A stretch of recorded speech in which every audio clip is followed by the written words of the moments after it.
Perfect. So I think we'll go ahead and get started. So again, Nellie, I just want to thank you so much for coming out here. We really appreciate kind of sharing this opportunity with students. So I'll go ahead and introduce myself. So my name's Layla, and I've been working with Careerspace as a student staff for about a year now, working on projects much like this one, where we give students the opportunity to chat with employers and people who work in the community in order to kind of broaden their horizons and bring some more opportunities. So I'll stop sharing my screen, Nellie, and you can go ahead and share yours and give yourself an introduction. But yeah, thank you again.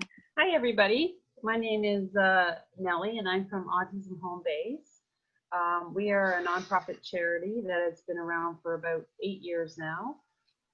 Judy started it. She's a mom with a I think he's 28 or 29 now. She found that once high school was over, there was really no place for her son to go. So this is why she started this. I'll just tell you a little bit about us. So we are a charity, and we our members are all on the autism spectrum from the age of 18 and up. Like I said, Judy had no place for her son to go. He just didn't fit in the day program. He's done school, and there was just nowhere for him to go. So we are family oriented. We're not a day program. We're not a paid, like a place for somebody to pay to bring their children or adults. So what we do is you join. It's $100 a year for a membership, and that includes all the programs that we run. So for example, our fall program that we just put out, Sundays we have art, Mondays we have a skit club that we just started running, Tuesdays we have music, Wednesdays we have fitness. Usually Wednesdays we do the gym and swim at the Newcastle Rec or Peterborough or Pickering. We're with Durham and Peterborough. Right now, because of COVID, we're not quite ready to go swimming yet. Thursdays we have music again, and once a month we have movie night. We do all kinds of neat things. So that's all included in your membership fee. So we do a lot of fundraising during the year as well, and grant writing to cover the costs. I'm just trying to find something for families to do, not, like I said, not a drop off. If your son, like for example, my son is 25, he's nonverbal, so I will go with him to these programs, whatever he likes to do. Like for him, it's mostly swimming.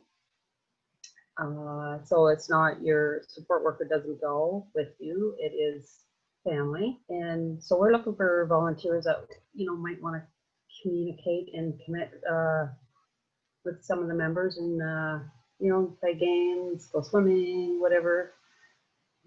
We had one member that started 3 years ago, I think through something like this, and she's still with us, and she hosts one of our programs like every week.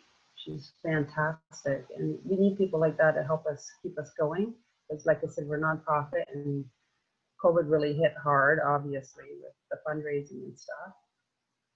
So like Peterborough, they don't have an actual space. Our space is in Durham.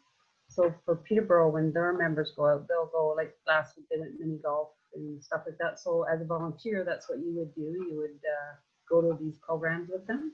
And if you're interested in the Durham, we do that as well. But we also have a space, which we call the Hub, where the volunteers and the members will meet. Last year, so in January, we just got the Hub. And in January, we started called a PAL Mixer program.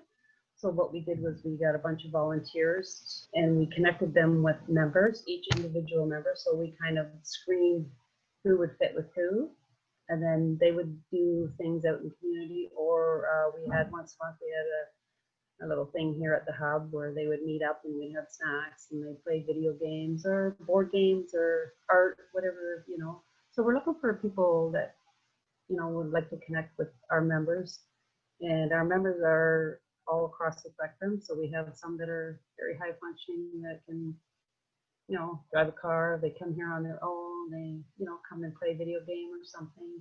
And then we have others that, may need one-on-one and, may need a lot of guidance. So there's lots of opportunities with us for volunteering. And I don't know, that would be great. Yeah, no, that sounds great. It sounds like you guys really kind of fit into a place that there wasn't something there. Yeah, meeting. Yeah, that's what we were trying to do, find a place and fill up the empty holes. Yeah, so maybe Nellie, if you have nothing else to say, I can kind of open the floor up to questions and see. Sure, Yeah, that's great. if people want to use the Q&A just at the bottom of their screen to send in some questions, and then I can unmute you and you guys can have kind of a dialogue about whatever it is you're wondering. So yeah, we'll give it a minute and see if there's any questions. But the one thing, Nellie, I was wondering was, do you guys have a certain number of hours you like your volunteers to do, or is it kind of open and flexible? How would that work for students interested in volunteering? So we're very open and flexible. We're, whatever they're available for, that's what we would accept. We're happy with any kind of volunteering. So whether it be 1 hour a week, 1 hour a month, more, that's fine. Yeah, no, for sure. So I know sometimes people can be a little nervous or maybe can't think of questions right now. Some other ones we tend to ask kind of organizations that are looking for volunteers is how they've adjusted to obviously the COVID-19 and whether there have been accommodations put in place kind of surrounding that. So yeah, I just started in January actually myself, and I do have a son on the spectrum. So I was just getting into the swing of things, and then COVID happened, and I'm the program coordinator. So it was kind of like, oh, what do we do now? Yeah, so we we started on Zoom, and it actually was quite successful. Oh, that's great. We ran art programs, music programs, stuff like that on Zoom. And as far as the PAL Mixer, where we had the volunteers and the members, they were just starting to like connect. We had like 2, I think, of the PAL Mixer meetings, and then of course COVID happened. But then we switched it over where we had some of the members and volunteers calling each other just on a weekly basis, just to keep touch, to see how they were doing, and it was quite meaningful for quite a few of our members. Yeah, I can imagine. So we did get a question coming in. So one of the students says she came in a little bit late and was just wondering about the volunteer opportunities in Peterborough.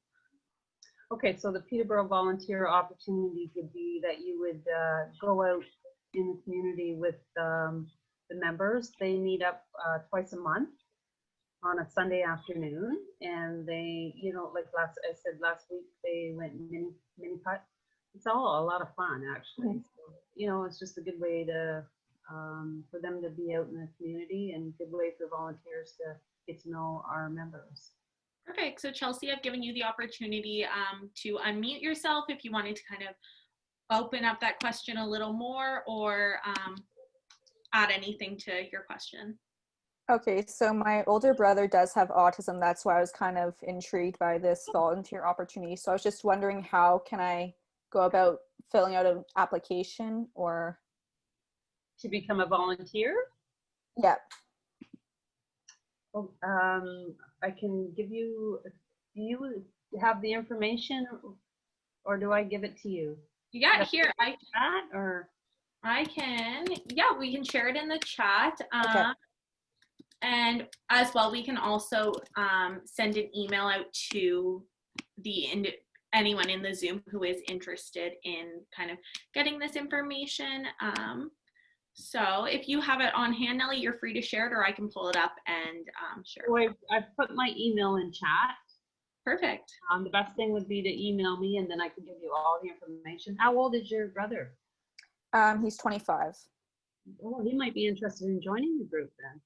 Yeah, I'm from Oshawa actually, but I go to the Peterborough campus, so I could technically help out in either spot. Oh, okay. Yes, I would love to hear from you. Yeah, so that's great. Yeah, so for anyone interested, Nellie did share her email in the chat. So feel free to contact her and get. I can't see anything in the chat actually. Here. So, here. I'll reshare it, Nellie, to all attendees. That'd be great if you could do both. Yeah, so there it should be shared to everyone in the chat box. Should be able to see Nellie's email. And I can send you little pamphlets about what we do and who we are. That would be great. Thank you. Oh, you're welcome. Perfect. If anyone else has any more questions, they're more than welcome to put them in the chat. In addition, one other question we kind of have for the volunteers, especially with an organization like yours, is we have lots of students in various professional programs, including like nursing and education.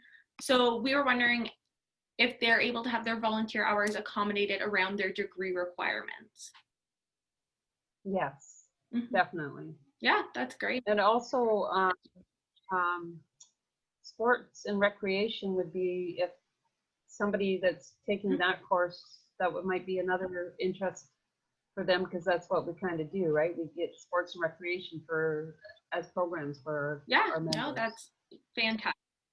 So quite often we get volunteers through that. Yeah, it seems like people of kind of all sorts of backgrounds can kind of come together to find something that they can do to help out. No, that's fantastic. So I'll leave the floor open for a couple more minutes if anyone does have any other questions that they would like to ask Nellie about volunteering or their opportunities, or any questions about the organization in general. So with that, Nellie, I do want to thank you again so much for coming out. I know different than the fairs we've done in the past, and and you know, of course, everyone's adapting to this new era of virtual events. But yeah, this was such a great presentation, even with the technical difficulties. So I just wanted to thank you again just for taking the time to come and share about your organization with the students. Well, thank you for inviting us. No problem. Thanks again, Nellie.